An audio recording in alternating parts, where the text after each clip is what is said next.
With us on the show today is Tracy Harmoush, also a friend, Tracy, and somebody that we collaborate a lot with, and we see each other quite often. Tracy, the whole point of the show is we called it Real Talk Dubai because we want aspiring entrepreneurs, people in general, to know that having your own business is not always rosy. Right, there's ups and downs, and somebody like you who's opened a few businesses, who's well known in the landscape in Dubai, is somebody that can open people's eyes to what.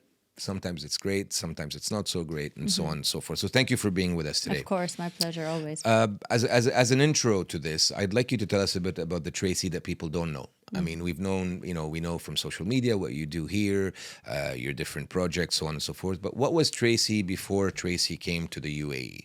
And this is something we like to do with all our guests, to tell people a bit about your background, a bit about how you ended up in the UAE, because we all have our own story of how we ended up here. And this is something that interests people more than we think it does, because people want to compare also their history or their road so far to the ones of these aspiring or established entrepreneurs here. So tell us your story from born day to moving to the UAE. Maybe not in great detail. Look, I get the point of the question. First of all, thank you for having me. And I will actually answer you to, like you said, allow people who maybe think they're behind, maybe feel like they weren't born in the right context, they didn't get the right start in school. And if they're watching or hearing what I have to say about how I started, maybe it will inspire them to kind of think, Sure. I could do it too, right? Sure. So that's the whole point. Born in the US, my family lived there for a while. Then we all moved back to Lebanon, which is my home country. And I went to school there. To make a long story short with school, I was never the smartest girl in school. I never really tried to even acknowledge whether I was smart or not. I never thought of myself as intelligent. I think I grew up feeling like I was counting on my looks a little bit more than I should. Wow, that's very honest of you. I'm love always that. honest on Yeah. interviews, so Okay, you're good. lucky here. And I feel like nobody really pushed me to think of my potential or my talent or what I could offer. When I could get away with, let's say, cheating off someone's test, I probably would, instead of taking a math, like really studying calculus, for example. And then it backfired when I graduated. I ended up not going to the university that I wanted to go into when all my other friends were there. So that was like, a knife to my heart. I'm like, I can't get away with everything. And knowing that I can't get away with everything made me say, look, you have to count on yourself now. You have to really work on your intelligence, what you know, trust your judgment. It's not like everybody knows better than you. You could probably know better than everybody else. And evidently, that's how I approached university. I forced myself to always be the person that people want to cheat off, not the other way around. You know what I mean? When you get that burst of energy, you get the confidence of who you are when you can count on yourself, when you have agency, Yeah. when you trust your own judgment. And I took that with me when I graduated. I was 21 when I left, moved to Dubai. And So I you were moved here. 21 when you came here. As soon as I graduated, I moved here. And when I got here, I was looking for a job in marketing. What did you study? Marketing. Marketing. So I was looking for a job in marketing, and obviously the big FMCGs, the big names out there. I'm like, okay, cool. We got to go for one of these, right? And then funnily enough, I was with a friend who had a friend who's a headhunter, but he's the headhunter for finance industry. Yeah. And he said, listen, I could help you get a job if you need a job, but it is as an assistant on the desk at Citigroup as a trader. I'm like, Trader, yeah, it's a bit far from what you studied. yeah. I'm like, nothing to do with what I studied. The old Tracy who doubts herself was like, there's no way I'm going to be smart enough to do this. And then he's like, listen, it's an assistant job, okay? And I'm like, yeah, but an assistant is beneath me. You start thinking you're living like the ego of two worlds, right? Yep, Assistant me. Eventually, I ended up saying, you know what? Let me just go to the interview. From the interview, they liked me. And obviously, I'm overqualified for an assistant job, but I kept pushing for a trader job as a junior trader. Yeah. They're like, listen, you're not getting the junior trader job, but you can come in as an assistant And we'll see and how it work goes. your way up. Yeah. If you're able to learn quick, if you're able to shadow the guys on the desk, and if the guys all agree that she's eligible to book, other than booking flights and booking hotels for us when Yeah. we're traveling, she can become a trader, then maybe if there's an opening, we can do it. 6 months, 7 months later, evidently the opening was there. I'm like, and this is me shadowing people like crazy, back and forth until every book they read, I'm like, give me the books. I'm sitting on my desk doing my assistant job in an hour and doing the work outside of that. And then eventually I got the job and I grew in finance. I became a trader, a sales trader, and then I moved into investment banking, structured products. I had left equities, moved to FX. So I did a bunch of stuff. Wow, you're talking from marketing, getting into. I'm telling you, but the thing is, that is how I live by the idea of having a growth mindset. Yeah. You will always be able to pick anything up if you believe you can and if you do the work. If those two things come together, what's stopping you? Yeah. And most How long people did you stay doubt in trade and themselves. finance? 10 years. 10 years. From marketing, from looking at them for a marketing job to 10 years in trade and finance. But what does that tell you as well? Our marketing degrees or whatever degree we're doing means nothing. Look, I'm an engineer. I don't think I've ever worked in technical engineering, maybe a year out of my career, my 25-year career. So it doesn't mean anything. But, degrees have different positive sides to them. They teach you how to learn and so on. But and so again, forth. it doesn't mean it means nothing. I mean, I ended up using that degree. Well, I don't know if I used a degree, but there's many things you end up using later on in life, right? Yeah. Like now I'm outside of finance altogether. So my marketing is coming to use. Coming back, it's true. But I don't think it's from the degree itself. And that's I think something it's I from would what say you that's learn. important. Is there's nothing, Nothing many wasted. times, exactly. Many times in my career, I've said, you know what, I've wasted a year here or wasted a year, and nothing's ever wasted. You always use it at some point or another.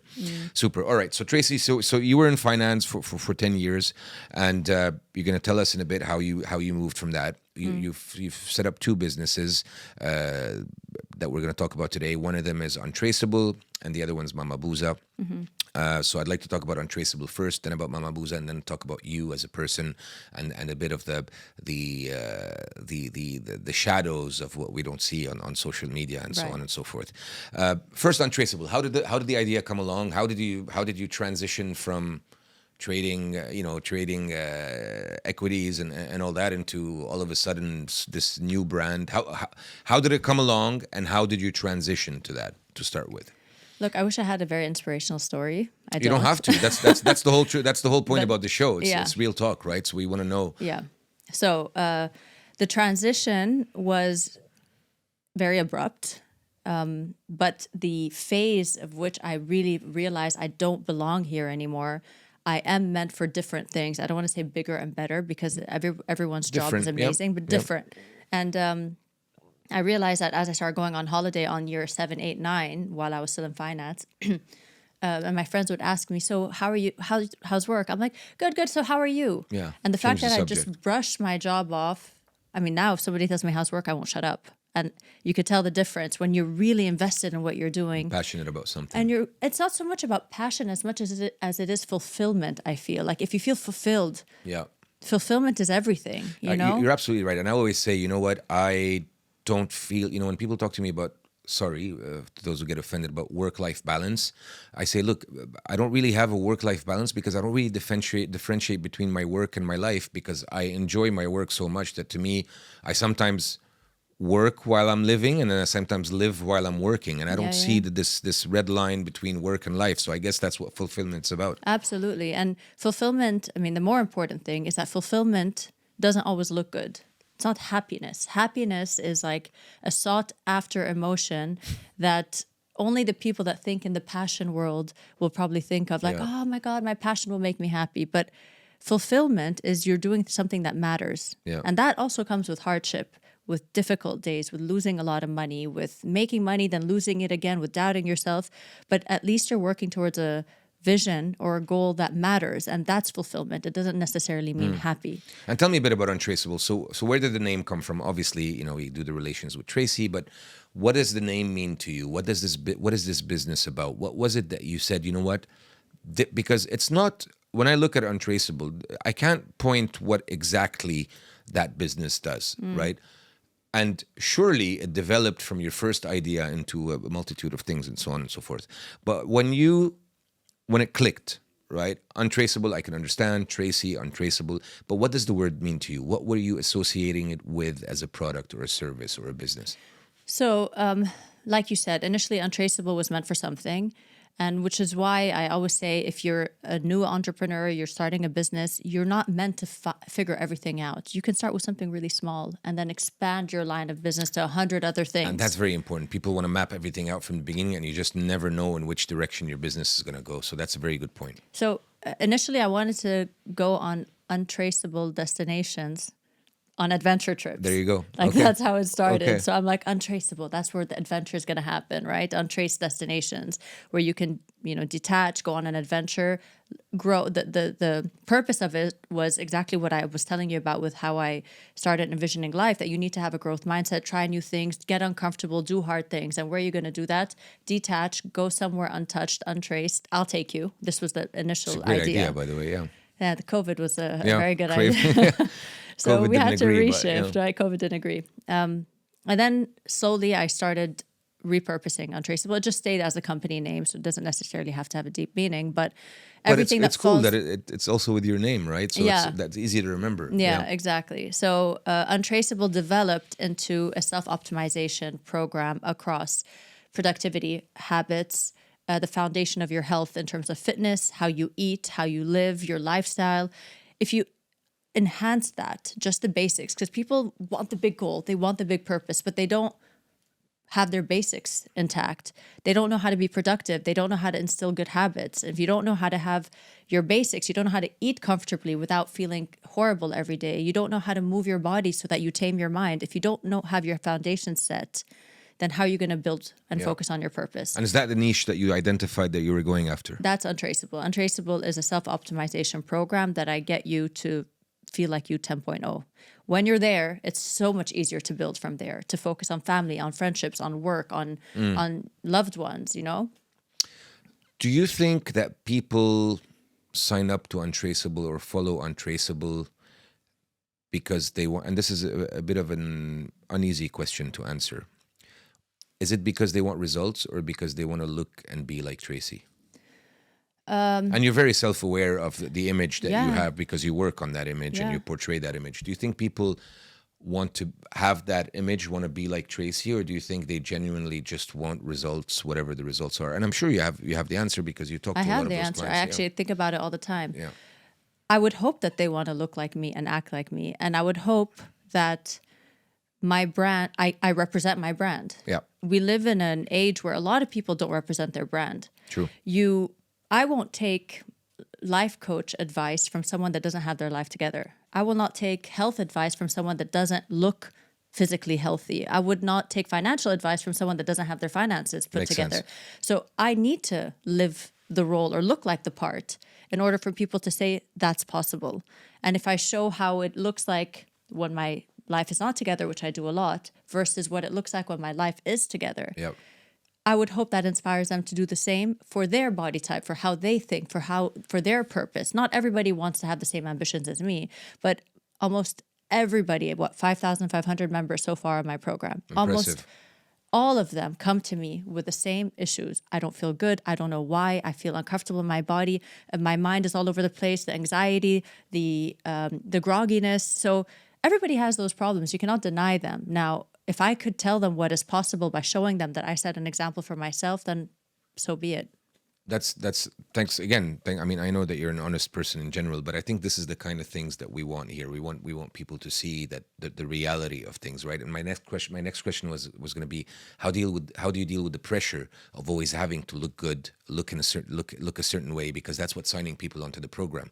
If you went on a bad summer holiday and went on a binge and came back, and I see it all the time in your posts, came back 10 kilos heavier or whatever it is, this would absolutely destroy your business, or you wouldn't be able to post for a certain while, or you wouldn't be able to portray, like you said, set the example of what you're trying to preach to people.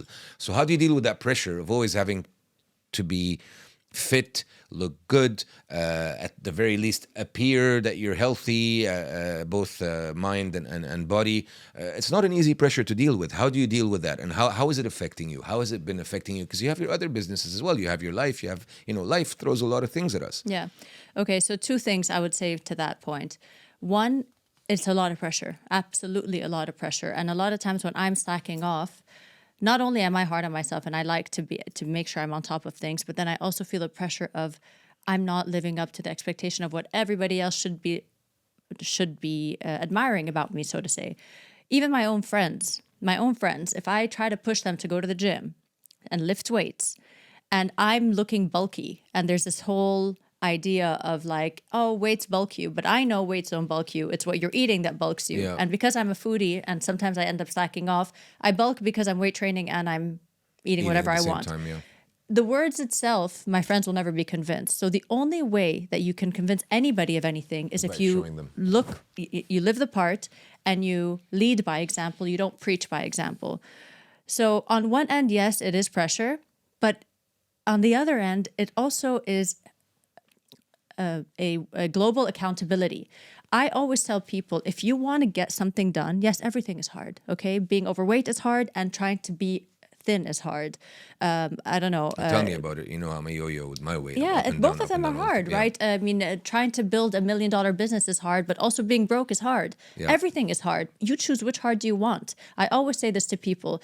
But if you want anyone to kind of hold you, if you want to hold yourself accountable to something, then say it out loud. Go online. Tell people. Go tell your friends, I'm on a diet. Why do most people say they never tell their friends that they're on a diet I've or never they cut out understood sugar? that. Yeah, I've never. Is it because They it's don't- shameful?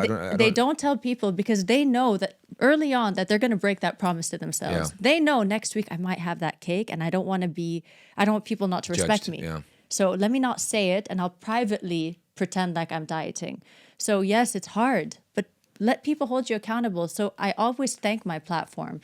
And you know what I do sometimes? Even before I launch the self-optimization part of Untraceable, I put it out there. I'm like, guys, in 2 months, I'll have a self-optimization program.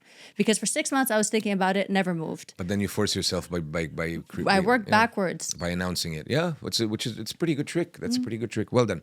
All right, let's move on to Mama Booza. What was the spark behind Mama Booza? I mean, these are two very different things. We're talking about a healthy diet, and well, we'll see. I will probably find out that they're not necessarily mutually. So you're moving from a healthy mind, healthy body, kind of coaching, lifestyle, whatever you want to call it, to Mama Booza. Ice cream, indulgence, considered fast food, junk food, whatever you want to call it in general, I'm saying. How do you do that transition? How does Mama Booza come up and you are actually given all your beliefs in one certain lifestyle? You say, you know what, this is a good idea that I should get into and I should be the image of. Yeah. Doesn't come, it doesn't make sense at the beginning. Yeah. It worked out, but it doesn't make sense at the beginning. So Yeah. tell us a bit about that. So I never tell people that I don't touch sugar. I will only live this version of a lifestyle. I tell people all the time, and I still stick by it, 80-90% of what you do in life needs to be disciplined in Yep. the sense of like, just for you to feel good on a day-to-day basis. That does not mean that I won't go out for drinks one time. I will not have an ice cream. I will not. This Sleep is late, life. skip the So gym. you will do whatever, those yeah. things. But the idea is not to be a robot. The idea is to feel like a human being, but to feel good 80% of the time. It's on you if you feel bad 90% of the time, because 90% of the time you want to eat whatever you want, right? Yeah. What I do with Mama Booza all the time, firstly, when I did my fat loss program and I lost the 7 kilos just to prove to people that it can be done, I got off Mama Booza. And I always tell everyone, oh my God, but Tracy, I really want Mama Booza. I'm like, don't do it. Don't I'm do like, it if you're on a it's, diet. It's there. It's not going anywhere. But then the goal with the program is to get your hormones to work again so you can start hearing your hunger cues and your fullness cues and your craving cues. Usually they don't work for people anymore because we've created so much damage. Eventually, and as I do now, my weekend comes, I enjoy Mama Booza, Yeah. and it's great. And the idea is to live comfortably with balance, not afraid of food, not feel like you're anxious because you ate something outside of the box of what Untraceable Blueprint offers. The idea is to be able to flip, to go from here to here, but you are in control. And the Mama Booza is not in control of you. But how'd you get into Mama Booza? How'd you get into ice cream? How did that? That was a entrepreneurial move. Okay. Let's say it was an investment from my end, and my husband were both partners in the brand alongside 3 other people. So it was a couple that we know, Kerim Benna and Anna Benna, back from school days. They approached us, asked us if we would help build the brand. They came with a recipe, with a beautiful product, so amazing. We Yeah. got invited to I've their tasted house. it. It's You've very tasted good. it. Yeah. And they're like, listen, my mom started this ice cream back in You London. have the image, we have the product. Let's get together. Let's get together, build the brand, and my husband runs a creative production house, so he's able to build the brand. We did the branding together. I have the network, the social media. Did people tell you you're crazy? It's never going to work, or did there so much ice cream out there? Did they tell you? No, because there isn't so much ice cream out there. Really, I would bet you anything. Can you really name your favorite ice cream place at top of mind? Most people I ask, and they think maybe the multinational ones, the global ones, but then they really can't think of a top of mind premium ice cream. I'm not talking about fast food ice cream. So none of your friends, none of your family said, you know what, there's a lot of ice cream out there. Maybe it's not such a good idea. Well, that's very good. Because it is a good idea, ice cream. Ice cream sells, that's for sure. Yeah, ice cream sells all year round. Did the fact that you were I use this word, but I don't like to use it. The fact that you were an influencer, call it a social media actor, call it an ambassador, call it whatever you want. Did that, in your opinion, help or hurt your ice cream business? I'm sure it did both. I'm sure as an influencer, you lose credibility as an actual businesswoman sometimes. And having a good ice cream actually makes you gain in credibility. How does your previous business, or let's call it Untraceable, let's call it your social media activity, all that, how did that affect a more traditional business like ice cream, for example? Yeah. So and did it affect it at all? I think, just to say that most of the time, if you're not being perceived as an entrepreneur, it's because you probably aren't an entrepreneur. Okay. So me as a social media influencer, when I first left finance and started doing social media influencer brand collaborations, that's a social media influencer, but that is very different to an entrepreneur. Okay. So let's not mix both. They're both jobs, but it doesn't make one an entrepreneur. That's why I'm asking, did one affect the other? If you're a freelancer, you're not an entrepreneur. You know, an entrepreneur itself is like how to strategize, build brands, how can you create something from an idea to a proper business, right? It's more than just get paid for a post. That's a transaction. They were both valid in my opinion. And I agree with you 100%. Yeah, I mean, I had a good job. I made good money as an influencer.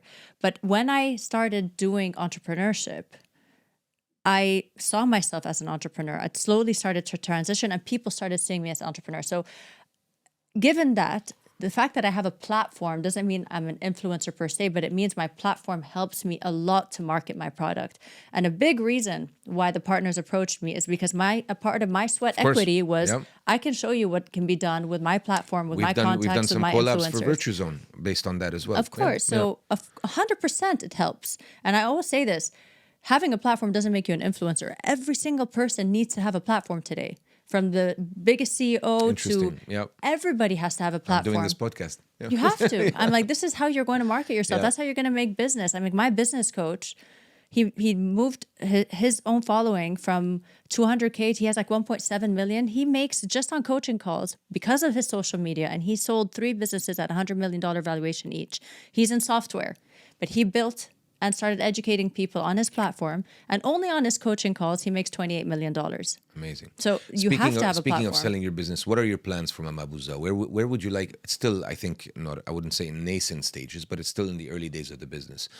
Is it the typical mindset of let's sell it later on, exit? And 99% of people will tell you, I'm building a great business with a great product in order to sell it and move on to other things.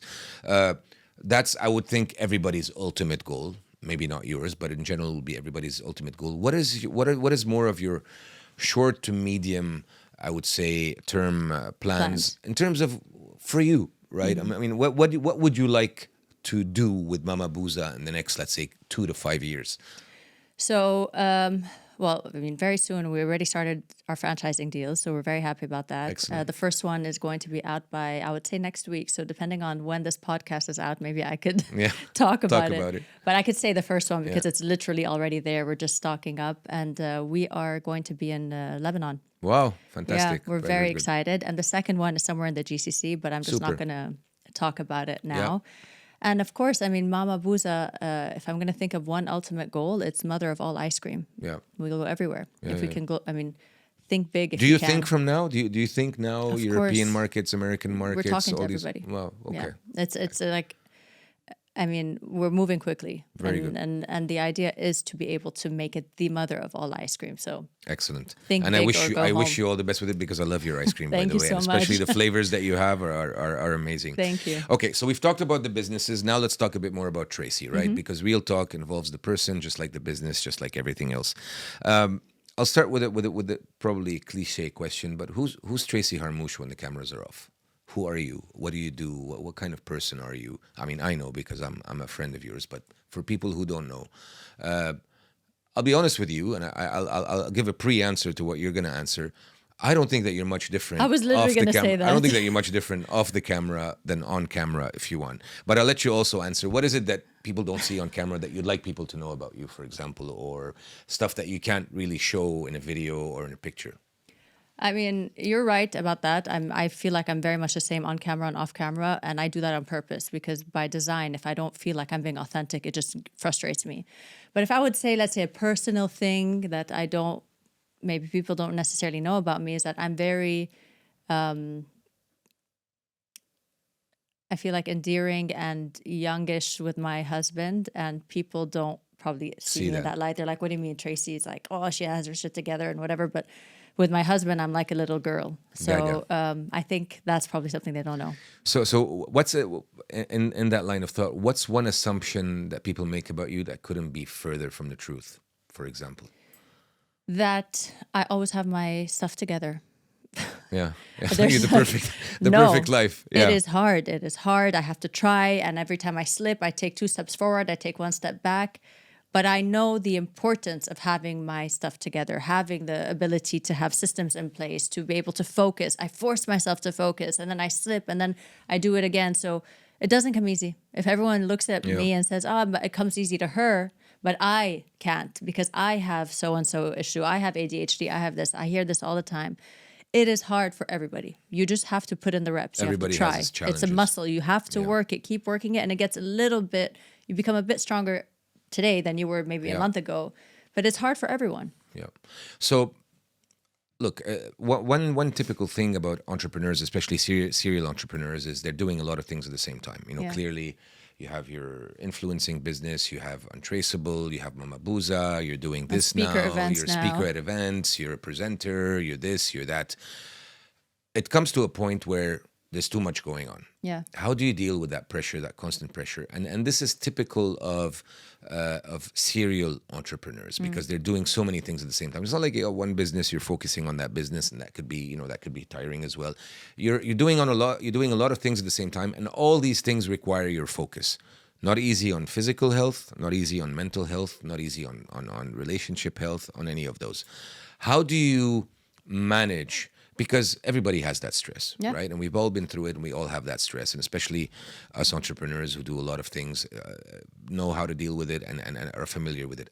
For our listeners or our viewers, how do you deal when it gets to the point where like, I can't do this anymore? Or and I'm sure you've gotten to that point at certain times in your life. How do you deal with it? Or how have you dealt with it for people who are dealing with this kind of pressure? Okay.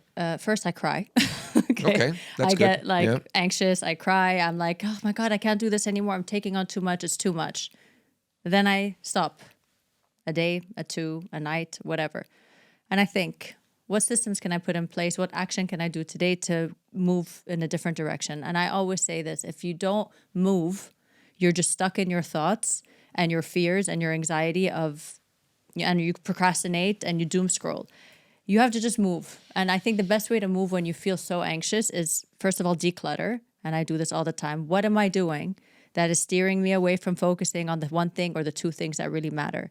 How many things can I say no to that will help me keep moving forward in the things that move the needle and the things that matter? Do you really have all that thought process? You sit down and you decorticate it into different... After I bawl and I cry and I complain to my husband. And I break down. And he helps me all the time. Like, Trace, you've got this. Let's focus. What do you really want to do? How much do you want to focus? I really want to do speaker stuff more. I don't want to keep saying yes to so-and-so. Stop saying yes to them. We revamp, reorganize. Of course, it comes at the very beginning with a lot of fear, a lot of anxiety, feeling lost. But if I don't, and I alhamdulillah, I feel I do this well, I can move fast. I can move out of that situation fast, and I'm agile, and I'll make a quick decision because I know history repeats itself. When I start doing that, I get out of my funk. Yeah. I'm like, okay, I can get out of my funk. If I don't do that and I stay you fool me once, shame on you. Fool me twice, shame on me, right? If you keep doing the same thing over and over again, you expect different results, it's an issue.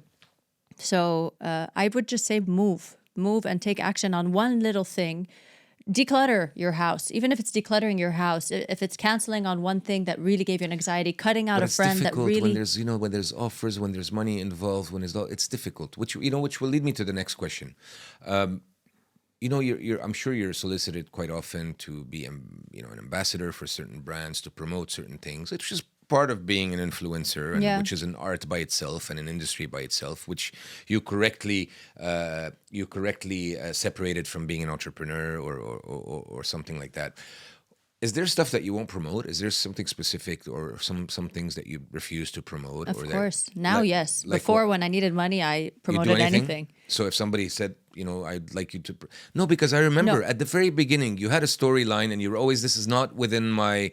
What I mean by promote anything is like, for example, there was a tech brand, that approached me and said, okay, here's money. You can promote this product. And it was good money and I needed money at the time. Yeah. And I'm like, okay, I use the other tech brand, but... I might as well whatever. They're both good products. It's that doesn't matter. Yeah, whatever. That's what I mean. And I regretted it because when I did... So my question was, did you ever promote anything that you regret? Yeah. I mean, that was an actual example that just came to mind because I always say the story that just the idea of not being authentic, even to what you use, okay? So when people would see me and I was promoting that brand for like a month or two, and then they would see me wearing... something else. The opposite brand... The authenticity just, mean, it's like, what the hell are you doing? And yes, I needed money. And sometimes you're like, okay, but it was good money. The other brand picked me. Yeah. This one picked me. So what do I do? Yeah. But in terms of like that was the one time I'm like, I'm never ever going to promote something I don't eat or drink or wear or whatever. But that develops now that you have. Now that I know better, this was like 5 years ago. Now I have the luxury of choosing. Yeah. And even if I didn't, I always tell influencers this, you need to find a way to make money outside of brands. If your value is in the hands of a brand picking you or not picking you, if you're aligned with our product or not, it's an issue. It's an issue. Like I've had that issue 3 months, I don't get paid, and then I get paid for 3 months. It's all because someone thinks I'm aligned with their brand or not. Yeah. If you're able to find a way to make money outside of that, then you could say, okay, I could look at the brand. Is it aligned with me as a brand? And if it is, great. If it's not, I'll just reject it now. Do you like being an influencer still or no? What does that mean? What does that mean? It's a good question. Fine, you're asking me a question. What does that mean? Do you like being paid to represent products? Only if it's products creatively I really like. Okay, albeit creatively so. But do you like to be paid to represent products? Of course, if it's a product I'm aligned with, a watch brand that I love, a outfit that like a clothing brand that I love, and I try to always aim for long-term brand deals now. I love it. I think it's so cool because I feel like the association that this brand thinks is genuine. Yeah. That I'm good to partner with. They think, now I'm an advisor on a brand, Bionic, the supplement company. I'm an advisor on the board, and that is the entrepreneur part that comes in. It's not like, okay, pay me for a post, but because I love the product so much and it's very aligned with me as a brand, we're able to partner as brands now and not have a transaction as influencer versus supplement company. You know what I mean? And I think, look, for the interest of our viewers, you're a smart girl, smart woman. And look, we've been able to collaborate for stuff like tax and so on and so forth because you were affected by it. It's stuff that for tax, for example, when we were doing the campaign on don't forget to file your taxes, you had gotten a fine because you were late, so it concerned you. And that's why I gave that idea because I'm like, this is perfect. I'm love to talk about it because it happened to me. Yeah, and I think not everybody can do that. I think you have to be quite smart and you have to be perceived as somebody smart. And obviously, with your background and your story and all that, you're perceived as somebody who's quite smart, not just a pretty face, like they say. All right. Finally, for the final question, and the show's called Real Talk Dubai. No, don't worry. It's nothing to worry about. I would like to leave you with the final thought. We have so many young women following us. We have so many, not only women, but young people that have dream of opening their businesses, that have so many ideas, that are still in school maybe, or that are just graduated from school, they have their first job and so on and so forth. You and I now have some experience in life, whether it's through entrepreneurship, through the job markets, through all that. What advice would you give to women in Dubai who want to turn their passion into a real business? I know it's a cliche question, and we can talk about it for hours, but this is real talk. I want you to say it as it is, Tracy. Not like you said. Not I wish I not an inspiring story. I want you to tell them what to expect and what you would advise them to do, and what are the pitfalls that they should be aware of. Yeah. So I love that you asked this question. I've seen people that have a lot of passion, but have no idea what to do with that passion because they lack the confidence to make moves.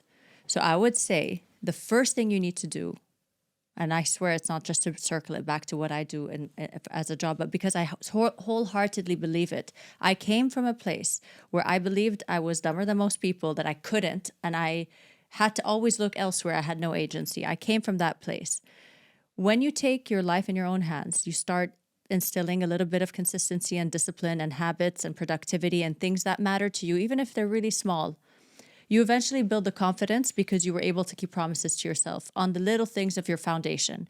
And when you have that confidence, then you pick up a book, you start reading the book. And I hate people that tell me, I read one book every week. If you read a book a week, you have no time to do anything else. Because you're not studying the book. Yeah. You're reading for the sake of reading and putting a portfolio of books on your shelf, but you're not studying the book. Sometimes I take a month to read a book because every chapter, I'll take that chapter. It's free knowledge out there for everybody. I'll implement it and say, okay, this person said, first you do this for lead generation, then you do this, and I'll do the exact same thing, move on to chapter 2.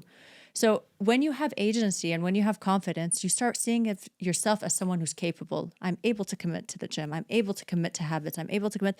You're able to implement what you just read in a book. And before you know it, that confidence will allow you to say, I know how to move my passion from a passion project to make it a business. I have the confidence to sell. I've learned this from a coaching call. I've learned this from a book. Yeah. You just have to double down, whether it's obviously on the education, whether it's a book or a call, double down on the thing that will help you move that passion to something else. If you think you suck at sales, read a book on sales. You think you suck at productivity or organization, read a book on productivity or organization. So the confidence itself is going to be the thing that moves the needle for you. Tracy, it's been real. Thank you so much for your time. Thanks, and George. thank you all for joining us as well. Thank you. Thanks, Trace. Thanks.